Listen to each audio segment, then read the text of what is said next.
to Helping Minds Grow. It's great to be in District 87. Students grow here, you will too. On this podcast, we will share what we're doing in District 87 to support our students' social, emotional, mental well-being and growth. Thank you for listening to this episode of Helping Minds Grow.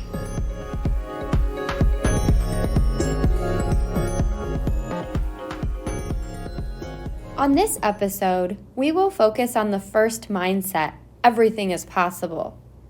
Did you know that before we are capable of extraordinary things, we must first believe in ourselves? Teachers have the opportunity to inspire and impact just that. We will hear from the principal at Stevenson Elementary School, as well as some of her staff and students about what they are doing to fully embrace this mindset. Then, our high school football coach and a student athlete on how they have used this mindset to leverage the team. We will then end with something you can easily do at home to connect with what we are doing at school. Stay tuned and grow with us. In the book, The 7 Mindsets to Live Your Ultimate Life, Scott Schickler and Jeff Waller, co-founders of the 7 Mindsets, share the research of Napoleon Hill. They come to the conclusion that Hill's long-term interview study came to a simple solution. Success is a function of expectations. What does that mean? That if we believe in ourselves and others believe in us, we can do great things. A quote by Napoleon Hill: "Whatever the mind can conceive and believe, it can achieve." Teachers have the unique opportunity to empower their students. According to weareteachers.com, 79% of students say a teacher has encouraged them to follow their dreams. Teachers work to understand their students' strengths, passions, and interests, and in turn, help the students to identify them. They introduce students to different subjects, activities, and projects, all while providing individual attention and support to help the students feel encouraged. Because as we adults now know, we all deserve and need to feel someone is cheering us on. However, this cannot be done without the fine balance of setting high expectations and instilling confidence. So as a school social worker at the junior high for the last 15 years, I have watched many teachers do this so well. And what I see the teachers do is really understand where their students are at. So looking at what are the capabilities of their students, and then they set that bar a little higher than where their student is functioning or performing. And as a result, what happens is confidence follows because the students get those wins and they're feeling good about the learning and they're growing in their learning. Additionally, teachers are vulnerable. They share their own personal journeys and give students a glimpse into their various paths of challenge and success. We can all reflect on our own experiences and recall a teacher that made a difference in our lives. Chances are that teacher you are thinking about shared real-life stories and experiences to help you see that dreams don't come without hard work. I think it's important for teachers to be vulnerable because it helps the kids relate to the teachers and see that the teachers are not perfect. I think it's important for teachers to be vulnerable because I think it's really important that the students know that we have to work hard to make mistakes just like they do. So I think that it's important for them to know that we're not perfect. I think it is important for teachers to be vulnerable because we're human. Everybody has things that they have to reflect on and get in their own head about, and we're just like everybody else. Those are teachers from Stevenson Elementary School. They shared their personal experiences with the students about a time they had to dig deep into the everything is possible mindset in order to help them overcome an obstacle. We will hear their stories later. One person that the founders of 7 Mindsets interviewed for their research study was Sir Richard Branson. They often tell the story of asking him at the end of the interview what he would do differently if he could start over and do it all again. His response? I would dream bigger. Without any explanation, chances are you know who Richard Branson is, but currently he's taking tourists to space.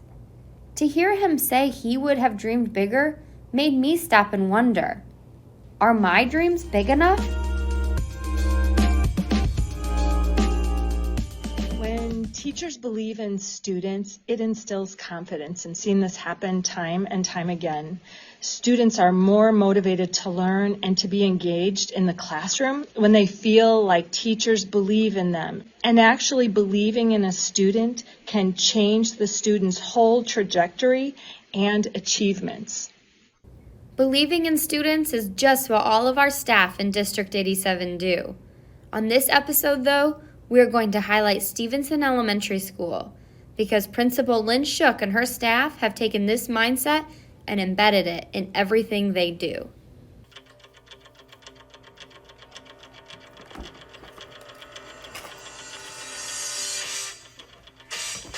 Welcome to the morning show! We have our announcements every day. We have a student-led, we call it the morning show, and our students lead us in announcements, and a piece to that announcement every single day is touching upon the mindset that we're working on that week. The other thing that we did was our Stevenson Tiger Pledge was pretty simple. You know, I'm a tiger and I'll be respectful, responsible, and safe, which is great. But we wanted something that really embellished that more and really made a statement. So we incorporated the 7 mindsets into a new Stevenson Tiger Pledge. I promise to live with purpose every day from the start, with kindness and gratitude deep in my heart.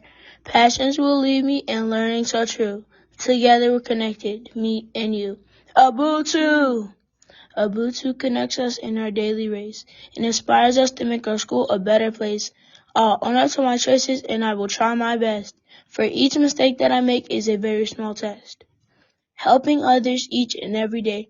I'll be responsible, respectful, and safe along the way. The time is now for me to do my part, for this Tiger Nation runs deep in my heart. With a growth mindset, I will learn and explore, respecting our differences and unity we soar. I am a Stevenson Tiger, hear me roar.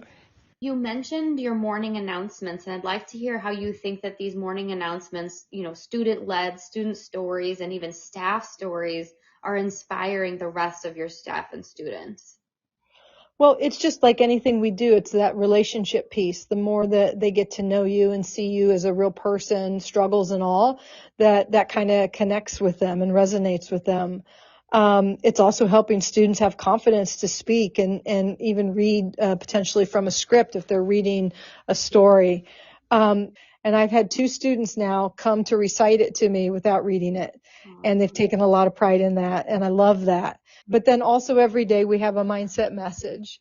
And those personal stories about teachers, a situation where maybe they failed or they struggled or they had some setbacks and how they stuck with it, or when they had to act and adjust, or things like that. I think that those stories are great. And we can always share stories about, Michael Jordan being cut from his team and coming back, or Walt Disney who, had all his struggles and was told he's not creative enough. And of course, now look.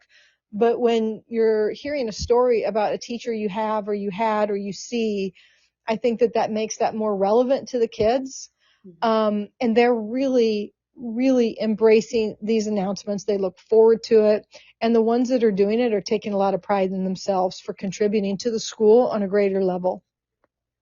Absolutely. It's one of the things that we loved the most about this curriculum is it gives the opportunity to share your personal journey with the mindsets. And earlier in this episode, I talk about how our teachers have that ability to inspire and pull out the strengths within our students, but also help them to dream big.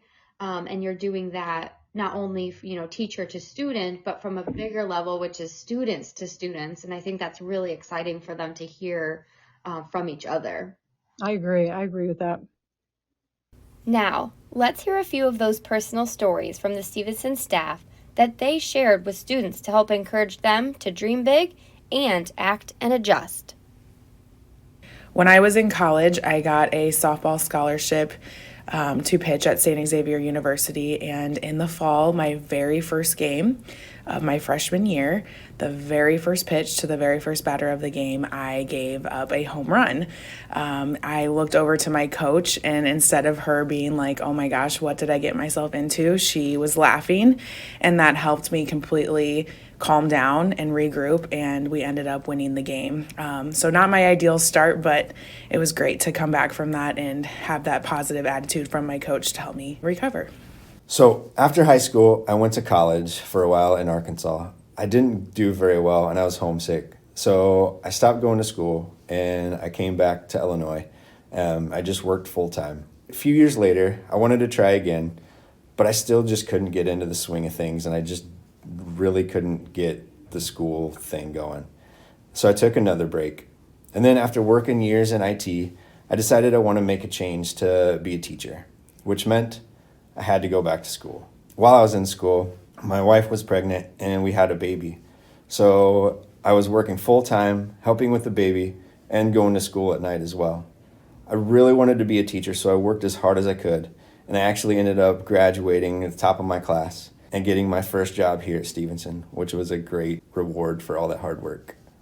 Before I did my first Ironman race, I thought there was no way I could ever ride over 100 miles and then do a marathon after. It just blew my mind thinking how crazy that would be. I had to really change my mindset about it, had to focus on training, and got to the point where I realized the training was the hardest part and the race was just the celebration of all the training. And so it was really working hard for the 8 months prior to the race got me to believe in myself more, because I knew I was doing the training. I knew I was doing what I needed to do to make it through, and it worked out perfectly because I've now done 3 Ironman races since.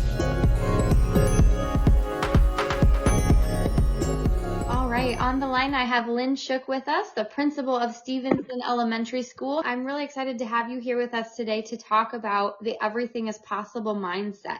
Could you share with us how you have embraced the mindset everything is possible on a personal level? Well, after reading the book, and actually after the first few pages of reading the book, it is certainly something that really speaks to me about adjusting our mindset. Like, my favorite phrase that I use all the time now is change your mindset and you'll change your life. And it's the part that we can control. There's so many parts of our lives that we can't, but we can always choose our mindset. For me, it's not about necessarily being Pollyanna about it, but it's about looking for those positive things to move us forward.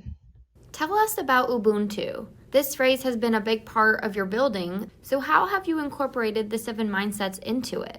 And that's a word we have adopted over the last 4 years, and it means I am because we are. And it's a word that says that we're connected on a greater level, that everything that we do is connected to everybody that we come in contact with. So it's something that is embedded into the things that we do, and we didn't want to lose that while we embrace the 7 mindsets. We kind of got to the point with Ubuntu that if you asked a student what that was, they would say, I am because we are. Mm-hmm. And that was about as far as they could go. And if you ask them more about it, they would say, it's about being kind. It's about helping others. Yes, it's all of those things, but it runs even deeper than that. And the mindsets really just help clear that path to say, here are some specific things that we can look for in Ubuntu. And that's what helps feed that Ubuntu ticket.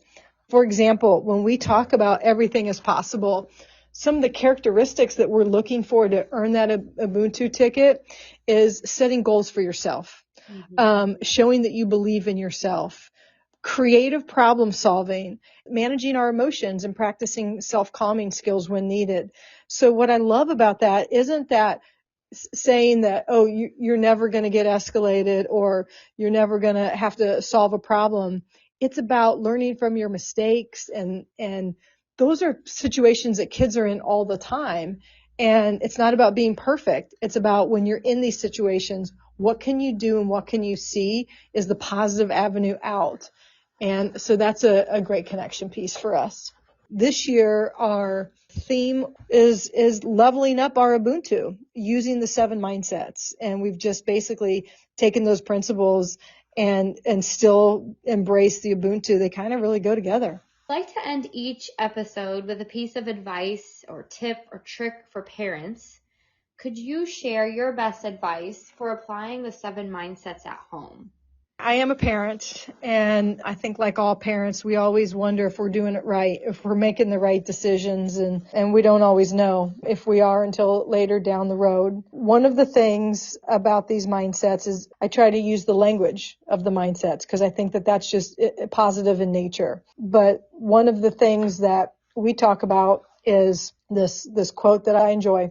You can't prepare the path for the child.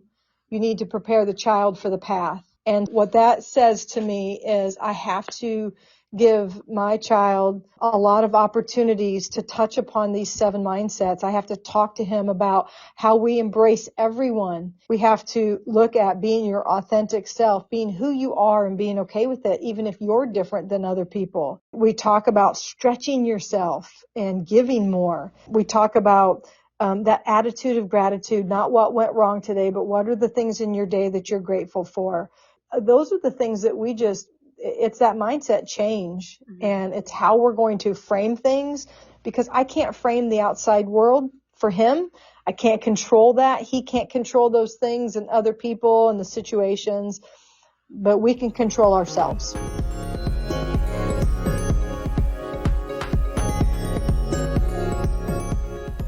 Thank you to Principal Lynn Shook, her staff, and students for all they are doing to teach our younger students the skills they need in order to do extraordinary things. Speaking of, let's hear from our high school football coach, Scott Godfrey, and one of his inspirational athletes, Miguel Espendola, on how they work to instill traits that will outlast the game of football.